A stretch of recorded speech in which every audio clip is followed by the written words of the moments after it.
You know, migration in Europe, it's one of the biggest topics out there.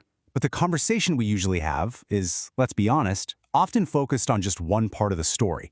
Today, we're going to dig into the analysis of expert Nicolas Pouvreau-Monti to really understand the powerful forces at play here and see how Europe's core systems are, well, creaking under the pressure.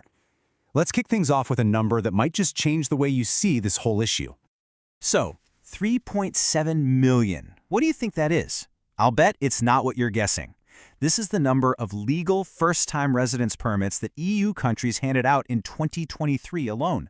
That is an all-time high, folks. It's up a staggering 130% from just a decade ago. And here's the kicker. It's the single biggest piece of the entire migration puzzle, but it's the one we hardly ever talk about. Okay, so this is crucial to understand.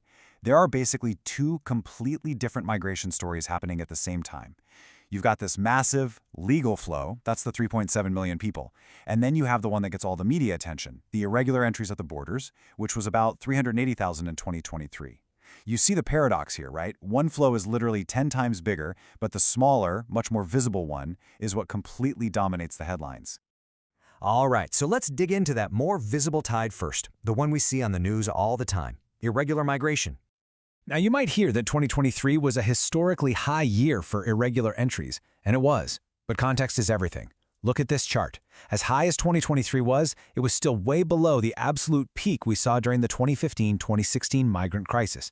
This just goes to show you that these numbers aren't some constant, unstoppable force. They actually go up and down based on all kinds of different factors. And this is where it gets really fascinating.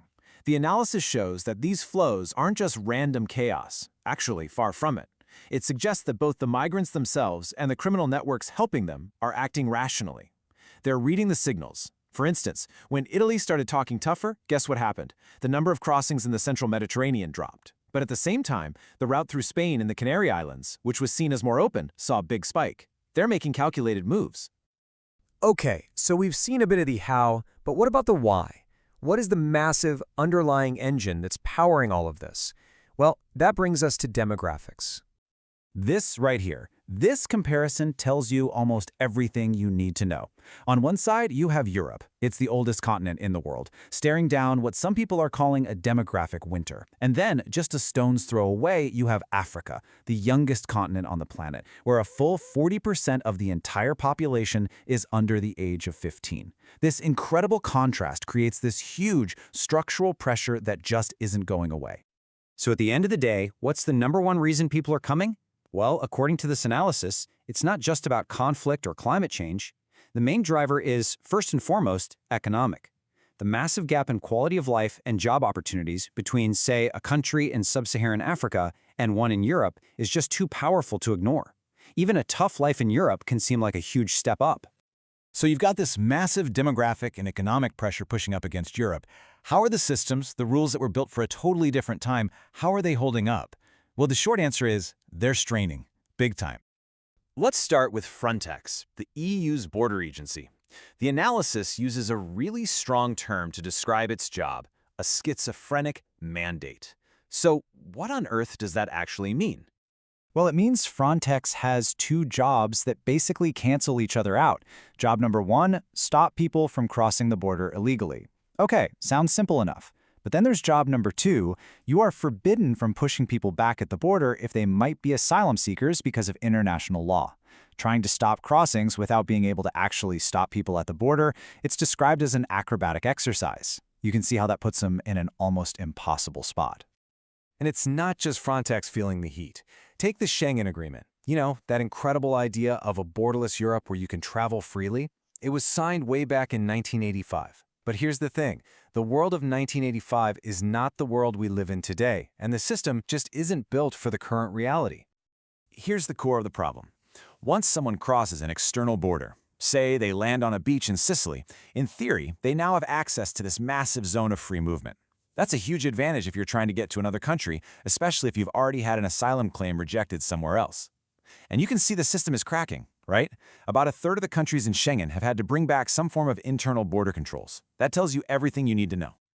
So, we've talked about the big picture, the system-wide issues. But what does this actually look like in a single country? Well, let's zoom in on France, which this analysis presents as a pretty unique case. France is often called a country of rebound. What does that mean? Well, it means a lot of migrants end up there almost as a second choice. Maybe they were originally heading somewhere else, or they had their asylum application denied in, say, Germany or Italy, and so they head to France to try their luck again. And why France, you ask? The analysis points to a few specific national policies that create what it calls a web of attractiveness. You've got things like state medical aid that gives comprehensive health care to regular migrants, a legal right to emergency housing regardless of your immigration status, and an asylum system that's seen applications just explode, up 245% in under 15 years. Wow. And you can see the effect this has had. France has the highest proportion of immigrants from Africa in all of Europe. Now, while people from North Africa, the Maghreb, still make up the majority, the really dramatic change is the population from sub-Saharan Africa. It has literally doubled in just the last 15 years.